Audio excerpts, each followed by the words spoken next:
much, Lisa, for being here, and the floor is all yours. Great, thank you so much, and thank you for inviting me. It's great to connect with you all.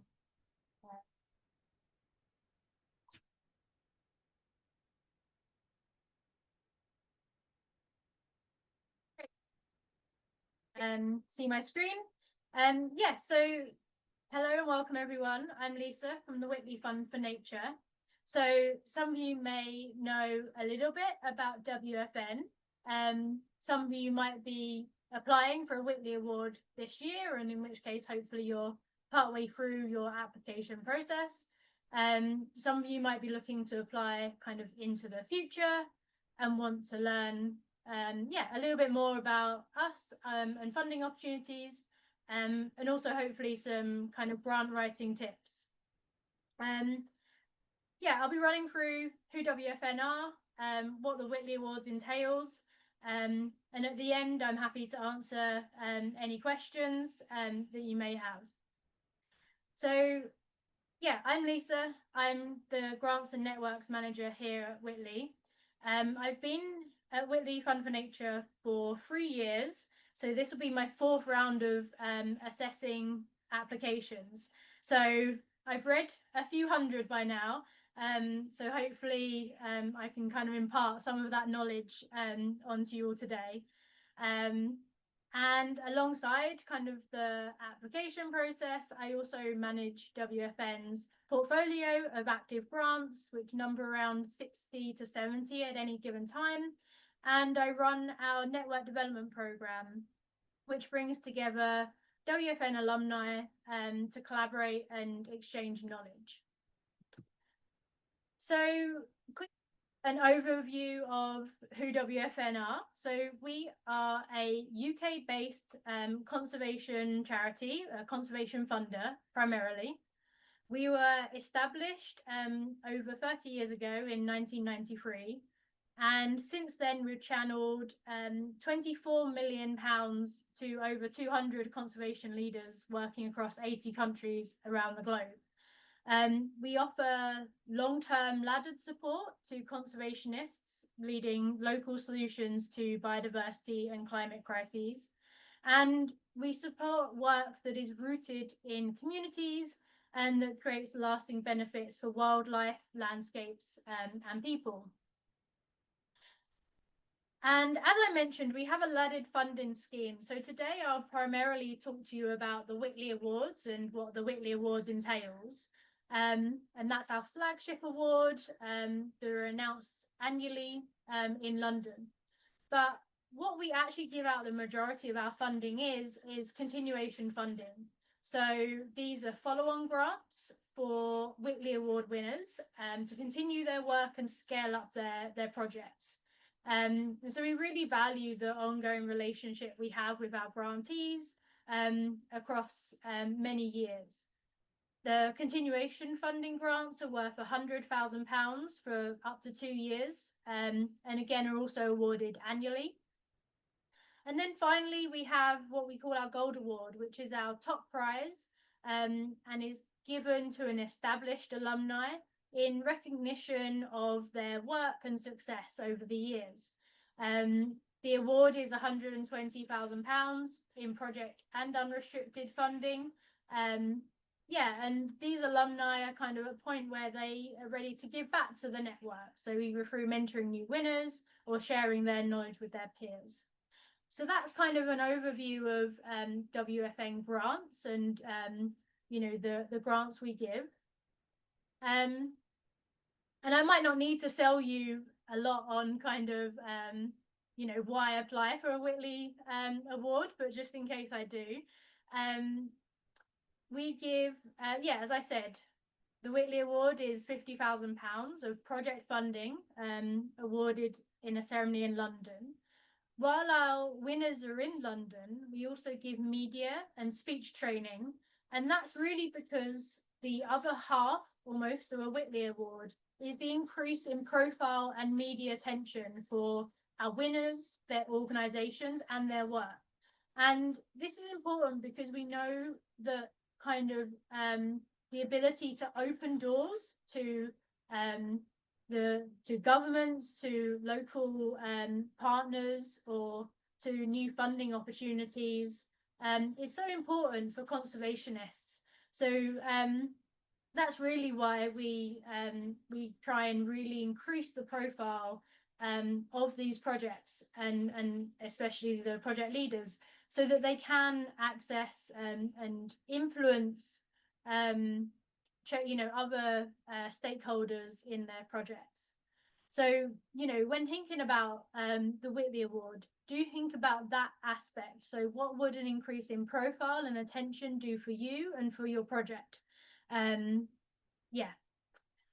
And then beyond kind of the week in London, our winners then join our network of conservationists across the globe. So that's kind of hitting 200 people. And as part of that, we invite our alumni to join in-person training and events, both regionally and here in the UK. There's collaboration and knowledge exchange opportunities with that group of conservationists. And as I said, there's access to this further continuation funding, both through WFN and from other funders. So WFN is a nominating partner for a number of funders. And also, the Whitley Award is a great catalyst to accessing larger pots of funding. So, firstly, I wanted to touch on a little bit about our eligibility criteria. So this is obviously very specific to us as the Whitley Fund for Nature and to the Whitley Awards. If you're thinking of applying, please do read through our full eligibility on our website, read through our frequently asked questions, and this guidance is updated annually before each call for applications. So even if you're not thinking of applying this year, you can have a look to see the projects we do fund. But when it comes to applying in future years, do check back just in case there have been any tweaks to the guidance. We look for both a solid conservation project and a strong conservation leader behind it. So first, on the project side, we fund conservation projects in the global south. So we don't have a specific target species or taxa or ecosystem. We fund across terrestrial, marine, and freshwater. So so we don't have much eligibility around that. We do fund projects across the global south, so that's in low and middle income countries as per the World Bank. And really we look for ecosystem level holistic projects tackling threats. And I think one of the things that is important to highlight here as well is that, a lot of conservation projects have species at their heart, of course, and a lot of them have flagship species. So, when we talk about our Whitley Award winners or their projects, they all have kind of species at their heart.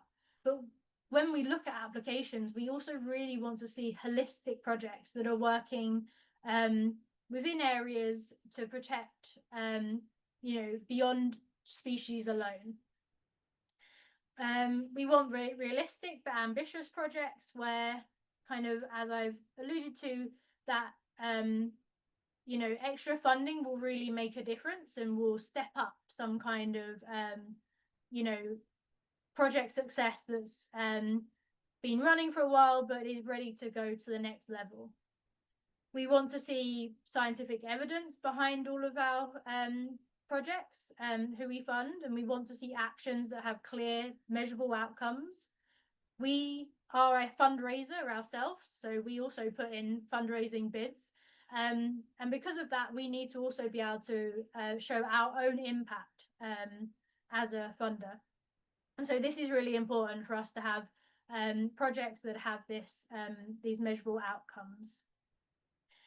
We want to see work that involves and benefits the local community. You know, understanding that a project is more than just the one person who wins a Whitley Award, it's their team, and it's also the communities behind them. Where possible, we like to see community-led projects, but otherwise kind of community-based empowered projects, are something that we really aim to fund. We do want to see long-term commitment to areas. And so, this will come up a little bit later as well. And that need for funding. So, think about why that species, that area, what you're doing, why that needs funding, and how you can get that across within an application. And kind of finally, because of the publicity that comes with a Whitley Award, we look for projects that will do well if those doors can be opened, and projects that have thought about how they'll leverage the media and the publicity that comes with this kind of recognition. And then on the kind of the other side, we look for strong project leaders who are, who have a strong team behind them. We really value the work of the teams beyond the people that we put on stage at the Whitley Awards. We realize that every project is a team project. So we also say we're a mid-career kind of funder. We don't have an age criteria on this. There's no set minimum or maximum age range for an alumni or for a winner. But we do want conservation leaders who have had proven success and who aren't at the start of their career. So so if you're coming into conservation and you're kind of at the start of project planning, Whitley Awards is maybe a few years down the line for you. We look for nationals within country where we can, and people who are embedded and from the communities where they work. Again, because we value and recognize the importance of community conservation.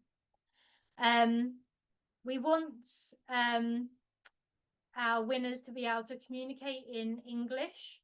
We do realize that this is a barrier for many people. But because of the publicity and because of the ceremony week and kind of everything that comes around winning a Whitley Award, to make full use of that, we need people who are comfortable and confident in speaking English. It doesn't mean that applications have to be in perfect English at all. It doesn't matter if your grammar's off or your spelling is off. That's absolutely fine. And it doesn't mean you have to be 100% fluent either in English. It just means that you have to be comfortable speaking with either our donors or our supporters the awards, or with press or media who are interested in your work. And finally, something we call star quality, and this is almost impossible to define, but we want a project leader who is who has a story and a passion behind them, and you're able to sell that. So think about, what is your story and what is your why are you so passionate about what you do? We're all conservationists, so we all have that one spark in us. So it's how you put that onto paper within the application. And that kind of moves nicely on to writing an application. Some of this advice will be very specific to the Whitley Awards, but actually quite a lot of it is quite general and is advice for any application that you're planning to do. But the Whitley Awards are an annual call. They're usually launched in late July, early August each year. As was mentioned earlier, our current call for applications is open and is closing in a couple of weeks. So the deadline every year is midnight on the 31st of October UK time. Applications are through an online portal, and I can share a link to that and to kind of all of the eligibility as well after this, if useful. And we announce our call for applications on social media, newsletters, our website. So do follow us and sign up to our e-newsletter if you want kind of, if you want to hear first about our applications being open each year. Otherwise, we also kind of spread the word through networks such as this to try and get the call out there. As I said, I guess, there is only a couple of weeks left of this call for applications, but if you're also looking forward at next year or future years, there's lots you can do before our call for applications even opens. So if you haven't already done so, make sure your project plan is in a good place and you have your vision and your goals, objective indicators all set. Many applications ask for these things, and sometimes they're called different things. Here at Whitley Fund for Nature, we align our wording with the conservation standards. So if you're familiar with that, you'll come across very familiar wording for our application form. But if not, then you can convert whatever you call your activities into what we want to hear. You can also create a theory of change if you haven't already. They're always useful to show donors. They're really useful in funding applications. For a Whitley Award, they're optional, so you don't have to have one. But if you do, there's an option to upload one. And again, something you can prepare kind of in advance and have to hand if useful. I'd also recommend keeping your website, social media pages up to date with recent news and successes.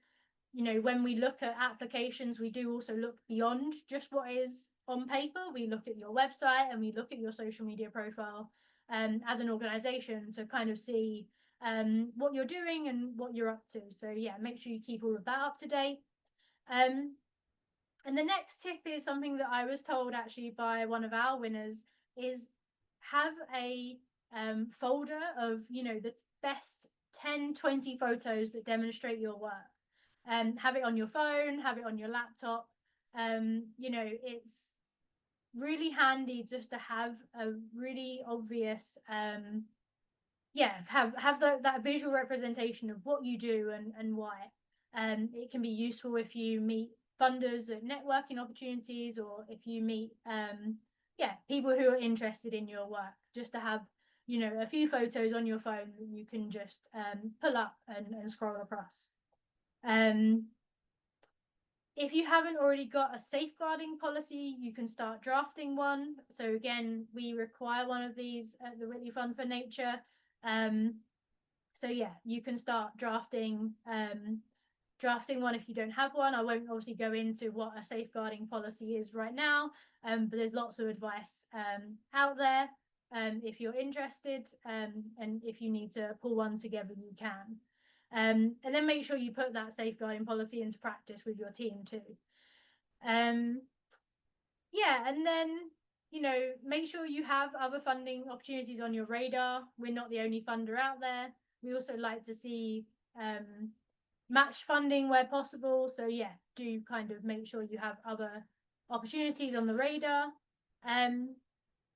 And you can also line up your references in advance. So we ask for 3 referee letters as part of a Whitley Award application. They are due at the same time as the application is due, so the same deadline of 31st of October for reference letters. So make sure your references know what you're doing, are up to date with your recent successes, and are happy to be named on application forms and are happy to write reference letters. That's one of the things we see most is that references are not submitted on time, and part of that is because they haven't been briefed well enough that they have to also provide that reference letter by the 31st of October.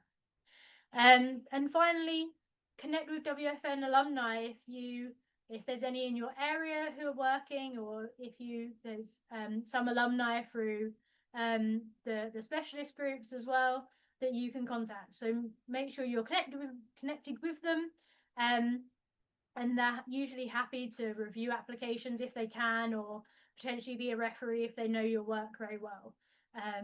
Yeah, so use them as well. I'll very quickly go through some tips that I've gathered over the last 3 years of reading lots of applications. So hopefully some of these are useful. First up is reading through the guidance thoroughly. Most applications will have some kind of guidance notes. So we do have a pretty hefty guidance document, including a glossary, including examples of a budget and of a log frame that we ask for. So use that guidance, understand what we're asking for in each question, and just use all the resources available to you. And make sure your narrative flows throughout the application. So what you're conserving and why. And make sure that as you write, you keep coming back to that, why you're doing what you're doing. And make sure your goals, objective, indicators all match throughout as well. So that's something that we see, sometimes is that, someone in their executive summary mentions a activity that sounds really interesting, and then it's not mentioned again. So just make sure you thread all of your activities and your objectives throughout the whole application, and you just double check that they all align. And again, this is a hard one, but try and bring your passion and your experience to life on the page. You don't have to, be clinical in the way you write. You can tell us a story through the application as much as you can, and that's really where some of the best applications, come to life, is because they're written, from the heart almost, and from that experience and passion of the applicant behind it. And remember who's reading it. Our reviewers are conservation experts, but they're not necessarily experts on your species or in your area. So think about making sure that when you write for the audience who's going to be reviewing this application. Avoid jargon and too many acronyms where possible.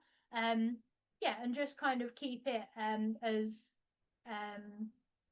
it can be complicated in terms of your work, and it can, the conservation, you can use conservation terminology, but just make sure you avoid too much jargon or too much that's very specialist to your area.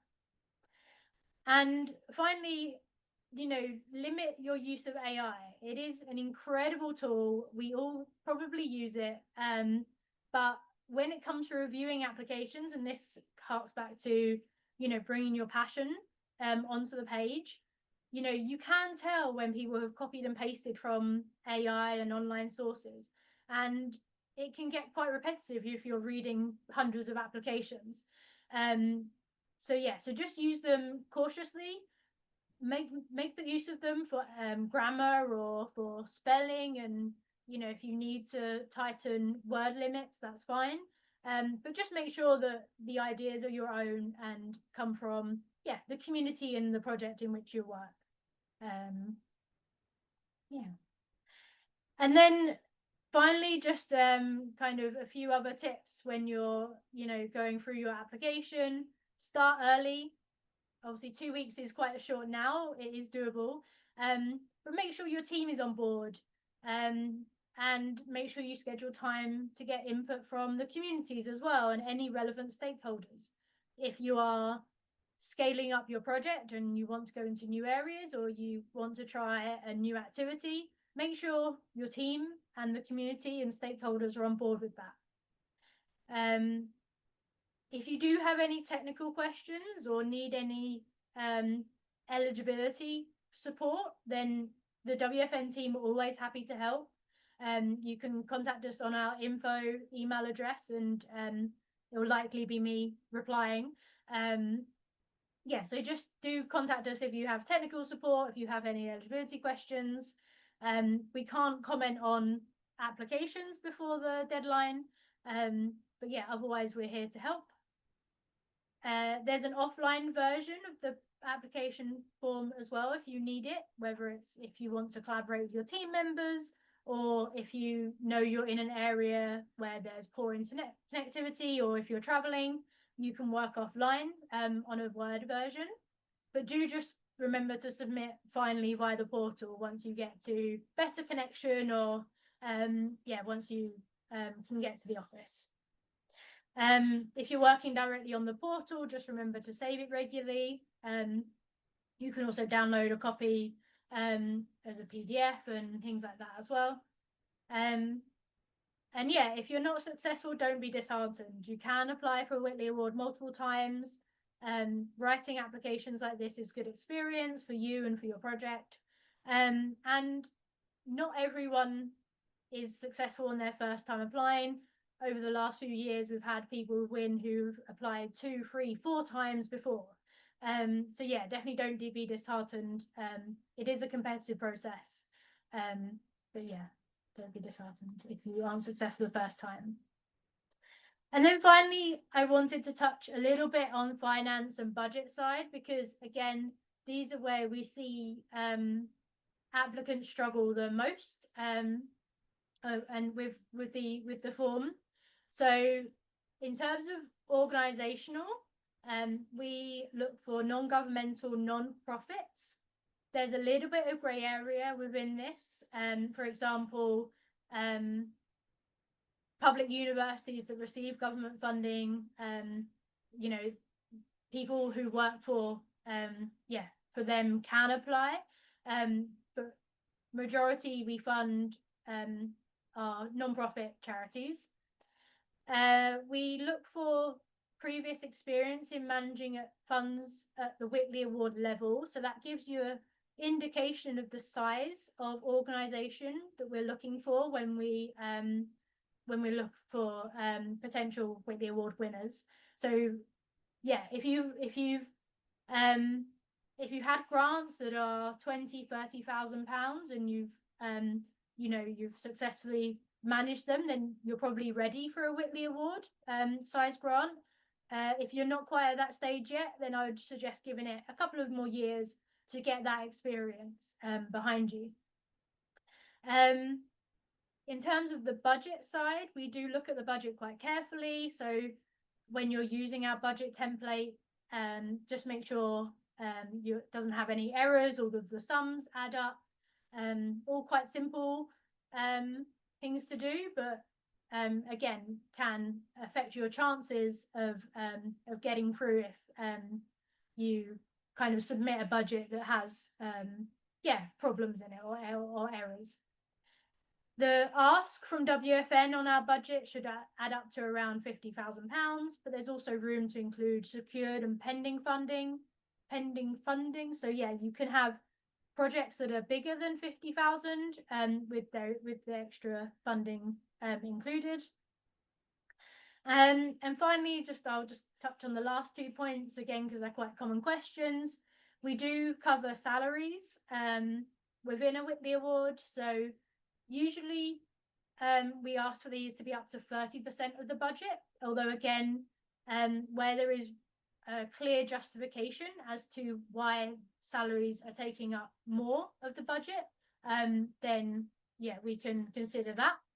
And we can fund vehicle purchases and international travel, but only where they're really well justified and they don't make up the majority of the budget. Some other things, we don't fund land purchases, and we don't usually fund captive breeding programs, partly because they're usually very expensive, although I realize in the amphibian world they probably are slightly more kind of doable in terms of a Whitley Award size. So again, yeah, something that we do have flexibility on for the right kind of project. Yeah, and then once you've applied, just to touch on very briefly the kind of next, stages. We have a rigorous multi-stage process that runs between November and February for a Whitley Award. So, initially the WFN team do a screen of all applications that are submitted. And then we bring in external assessors to score the applications. And then finally, we bring in a judging panel who will make the final decisions on who will be invited to London to win an award. And that kind of wraps up around February time. Applicants are informed at each stage whether they've made it through or not. And there is some feedback that's offered. And it's especially offered if you get further down the line. So if you get to our long list or shortlisting stages, we provide more feedback then. At the early stages, it's quite hard to provide too much feedback purely because of the amount of grants that we get in, applications we get in. Yeah, and then we run our due diligence process and use as much as we can external assessors and experts in their areas to help us whittle down all of our applications to top 6. Yeah, and finally, I guess just to note that we are very aware of biases as assessors, so conscious and unconscious, and really try and take cultural differences into account as much as possible to make it a fair process throughout. And yeah, that's it from me. Hopefully, I know that was quite a quick rundown on the Whitley Award process, but hopefully in there was some useful information. Yeah, I'm very happy to take any questions. Thank you so much, Lisa. I have a question to start. Yeah. In the case that I know it's more focused on actual conservation, but in the case that we don't have actual scientific proofs, findings yet, can you use the beginning of the project to do some scientific research? You can. And I'd also suggest in those cases that you look for research that's been done outside of your project. So we use something called conservation evidence as part of the process, to look at kind of, it doesn't have to just be from your project, but other people who have done similar work that have had success. You can use that. Yeah, so we can fund some research. We don't fund very research heavy projects. So we do really try and focus on those that have got to the point where they're ready to implement and already have implemented conservation actions. But we understand the need for, continued research into population or into, threat analysis or all of that. So yeah, it's not that we don't fund research, it's just that we only fund it where there's conservation action as well. Hope Okay. that answers. Yeah, perfect. Thank you. There are also some questions in the chat. I will start reading it. So anyone who wants to ask questions can place them in the chat or try to raise your hands to speak. I will start the ones in the chat. So here is one that says, you said that we need to apply to other potential fundings as well. Does that mean double funding for a project is allowed for the WFN? Or for instance, for a project, we may divide the work specified for each funding, which together the fundings can co-support to achieve the project goal? Yeah, so I know this is always tricky, and I think when, I've also worked for projects where you put multiple funding applications out to fund, most, the same work, because you won't get every application granted. So in terms of double funding, we do allow some changes to project budgets. So if you do end up having extra funding that would have covered the same thing, you can come to us and ask for changes or flexibility in budgets. Yeah, so that's one way of accounting for that. Otherwise, you can I guess compartmentalize your project into areas, and then if you get double funding, you're just scaling up. So you might put 10 reaching 10 communities into each application. If you get both, maybe there's an option to do 20 communities. So that's how I would tackle that. Is either think about project having funding that can sit on top of each other and scale up your work if you're successful, or going back to funders where there is duplication to potentially shift some of the funding into aligned areas or into areas that maybe can be scaled up if other areas can't. Okay, thank you. Yakubu, I'm sorry if I mispronounced your name. Do you want to ask a question? Yes, you tried. You tried. Sorry. My question is, does the organization fund ongoing PhD research, and is there a limit to administrative costs? Yeah, so so for PhDs, we don't fund them exclusively. We understand that some people might be finishing up kind of PhDs when they start applying for funding, and so and a PhD project might be part of the wider the PhD topic might be part of a wider project, in which case we can fund parts of that. We don't provide specific funding for kind of master's research or PhD research alone. It does need to be part of a wider project. Usually we would suggest people wrap up the majority of their PhD before applying. That's partly because we recognize that doing a PhD takes up a lot of work, and so does running a conservation project at this scale. So we like to see that PhDs are mostly wrapped up before applying.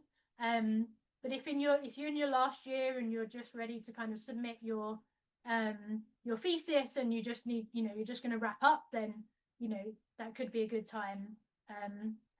And in terms of administration costs, we do allow for some overheads within a Whitley Award project. You'd need to look at kind of our financial guidance on that. I think we allow about 10% for kind of overheads or admin costs alongside that. And then obviously we can also cover some amount of salaries.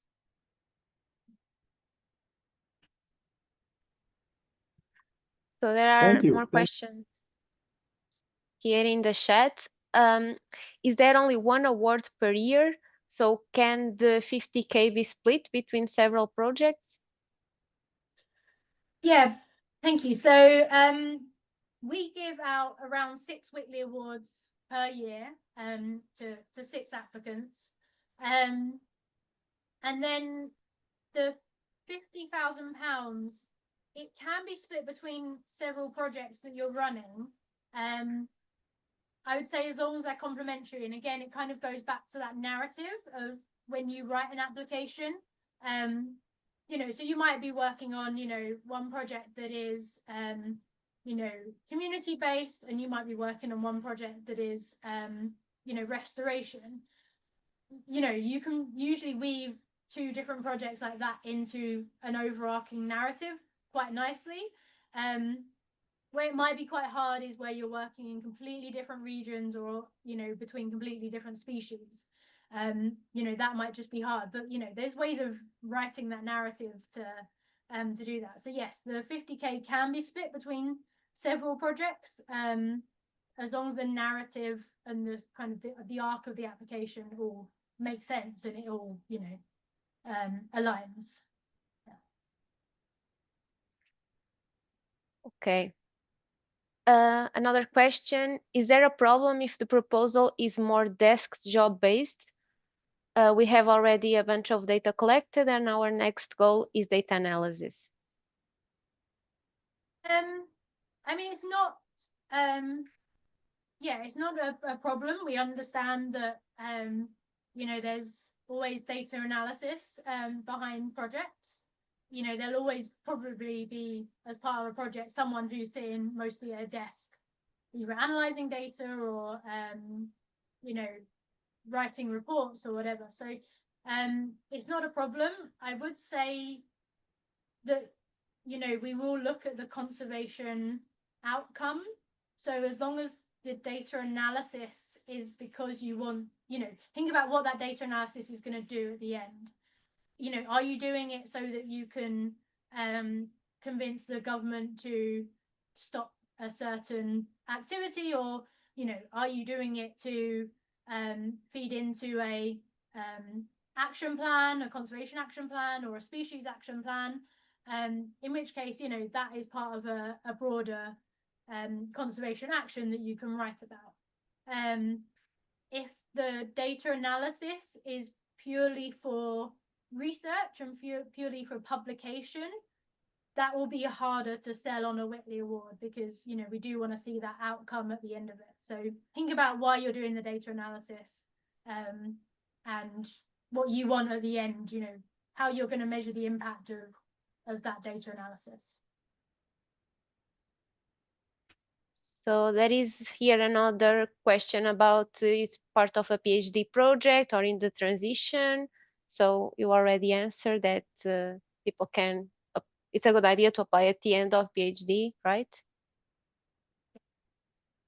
Another one about, will the nature documentary focus on endangered species will be eligible for funding?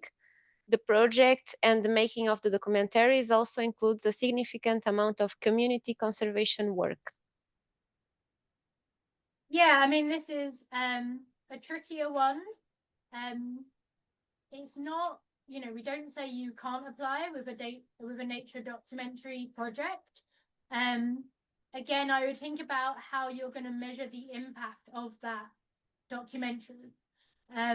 Beyond really just viewers as well, think about, you know, is there a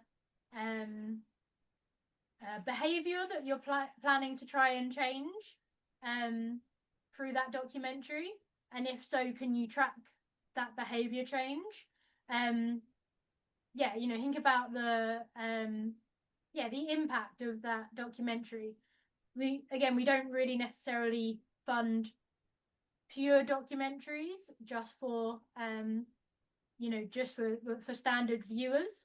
But where it makes sense in your community to produce a documentary or video about your work and about your project, then yes, of course, you can do that. And you can, you know, if it's for communities and you're going to screen it within the communities, and there's a, you know, there's an impact that you can measure from that, whether it's changing in behavior or attitudes, you know, I think that's where it would work best as a Whitley Award application.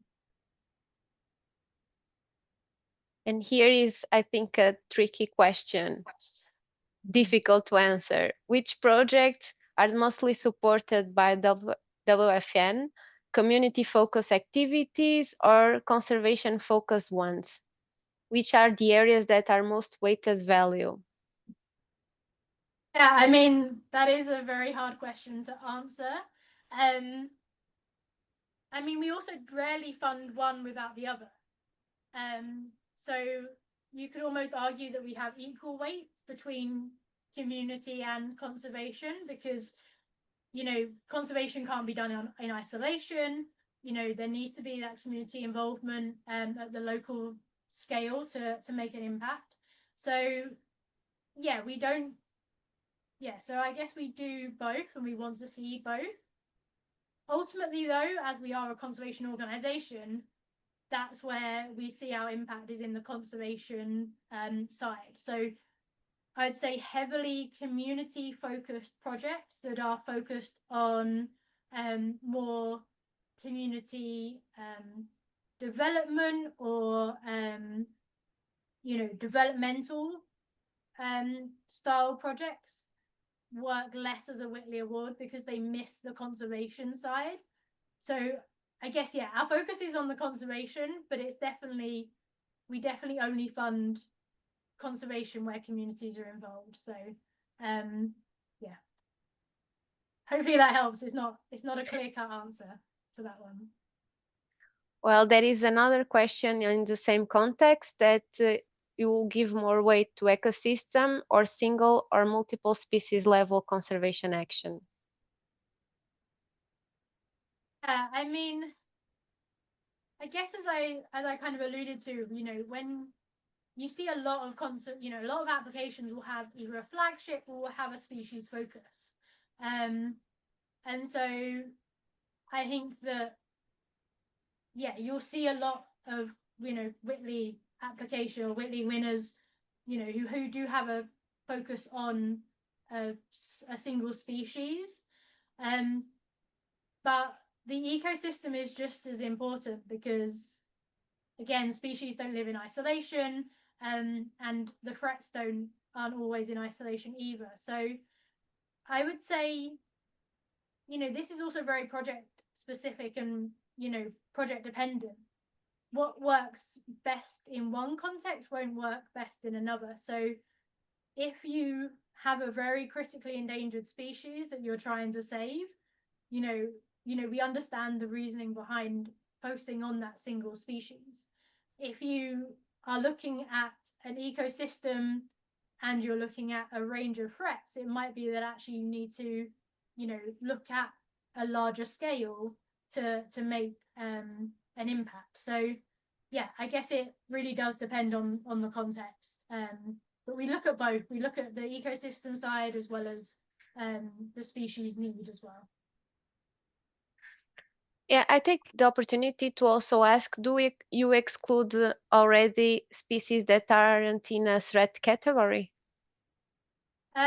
No, we don't. So we don't have any eligibility around, red listed species or, species having to be endangered or, critically endangered. So we don't have a weight on that. We do take it into a little bit of consideration, when we look at the need for funding. But that doesn't mean that we don't fund vulnerable, and sometimes we fund least concerned because, the ecosystem is still very threatened, and, it might be an ecosystem that harbors a breeding population and therefore, needs protection before it's too late. There's an argument that preventative is just as important as trying to tackle the threats as they're occurring. So yeah, we do fund we do fund across all of those too. So again, we're not a very specific funder in that respect, and so our eligibility is very broad. Okay. So I think here's a very interesting question. Do you have any successful story about any species that IUCN status changed, like to endangered to a lower risk? I mean, I don't think that, obviously, we can't say that Whitley has specifically had a success because, the people we fund, it's their successes. But yeah, we do have, we do see every now and again IUCN's status has changed for various reasons. Recently I know the Saiga antelope was changed status to be, I'm not sure where it went. I'm not sure which way it moved, but yeah, it got kind of a better status. Yeah, so I mean, they're not our success stories to tell, I guess.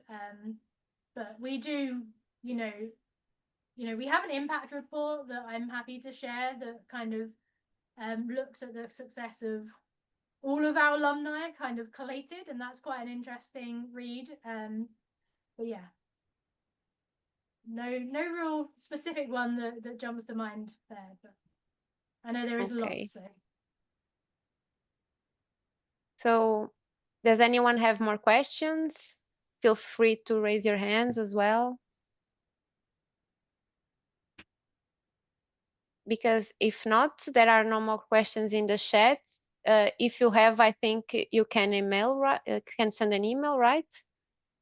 Perfect. Yes, please do. Yeah, I'm happy to share my email. So just remember, you have until the end of the month to submit if you want. There is a final question here.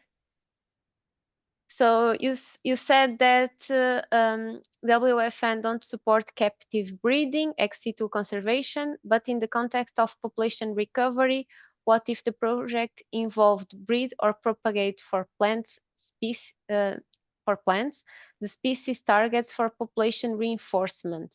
These activities somehow require budget for captive breeding or nurseries to grow the seedlings before they are ready to plant. Yeah, definitely in terms of habitat recovery and restoration, we do fund a lot of nurseries and community-based nurseries for plants. So yes, we do fund that. I mean, I think the main thing we don't fund in terms of ex situ conservation or captive breeding is, large mammals, because they're so expensive, and a Whitley Award just isn't anywhere near enough money to make an impact in those sorts of projects. But we do also see and as I said, for amphibians, as they're a lot smaller and can be easier to recover ex situ populations, it's something that we do consider as funding as well. Okay. And there is also here a last one. Can we apply as person or must be a part of an NGO? So the application comes from the person, but yes, they have to be part of an NGO because that's where ultimately the funding will be transferred to. So as we are a UK charity and we have to also, be careful where our funding goes, we can only give our funding to NGOs. So that's kind of so you'll need to have a connection to an NGO who will accept the money on your behalf, who you will be able to put in terms of all the financial information we need. And we'll be able to supply their audited accounts if they have them, and their financial information. We do need that kind of NGO side as well. Okay. Well, thank you so much, Lisa. Anyone who has more questions can send by email. And well, thank you all for joining, and I hope you really have a lot of applications. And thank you very much for giving the space. I think for us it's so important to be able to spread, the message about the Whitley Awards, but also encourage applications, especially from underlooked and underrepresented species. Yes, definitely. Amphibians need more funding, definitely. Well, thank you so much, Lisa, and all of you that came. Thank you very much.